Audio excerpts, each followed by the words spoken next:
My name is Doug Krogost. I am the chairman of the board for the Great Plains Tribal Water Alliance. And today, our Winter Water and Climate Conference is happening. When you speak to yourself in nature and you go out and still continue to pray as we did for thousands and thousands of years, that's who we are. And that's what the government wants now.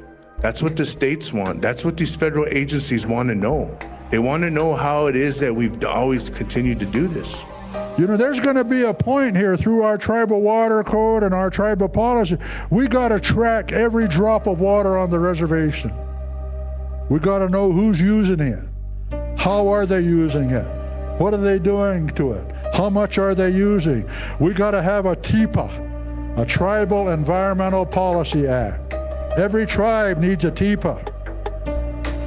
So these are real important parts of how do we breathe life into our treaty. That tribes can then develop environmental programs, particularly setting environmental standards, which are value judgments that say we need this level of air quality or water quality or protection of the land for the purpose of maintaining our ancient connections with the natural environment, our sacred obligations to our relations.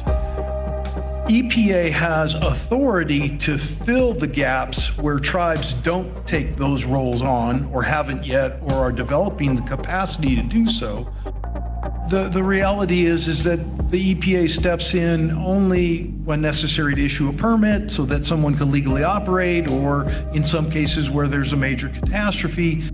Far and away, the one area of modern environmental law that tribes have shown interest in is the Water Quality Standards Program. This is how clean we need the water in order to safely consume the fish, in order to safely consume the wild rice, in order to have the medicines, the herbs, the plants that we want to continue to see have a healthy environment.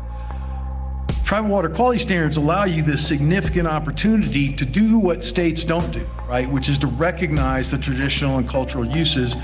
EPA approves those water quality standards of the tribe, then those can be legally enforceable against non-Indian polluters, both on the reservation and upstream. Professor Jim Grijalba explained yesterday, and I think Wes mentioned it also, under the Clean Water Act, you have the authority to implement definitions and standards in your water codes, in your water quality codes for your tribes, more stringent than the federal definition.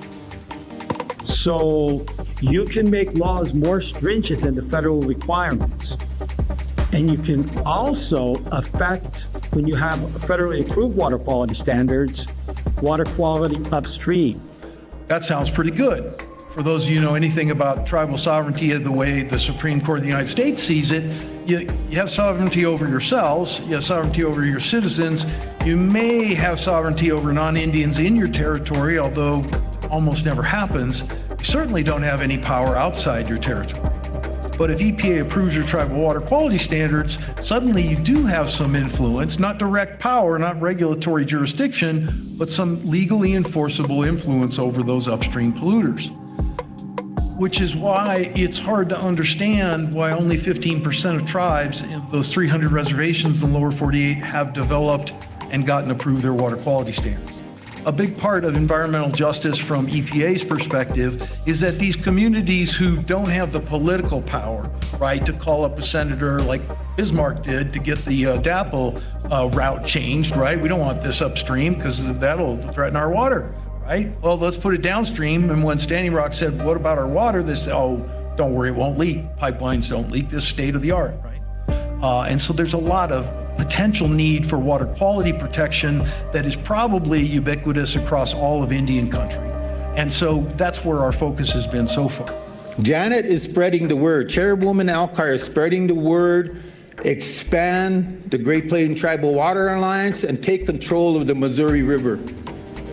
Take control of our treaty rights to water. We want to protect our people, our relatives, our planet, and we understand because for decades, for centuries, for eons, we've always lived this way, and we still do. But we're in a time where we value the power of who we are. It's very real, and we're powerful people. We have a lot to offer in by way of the Tribal Water Alliance.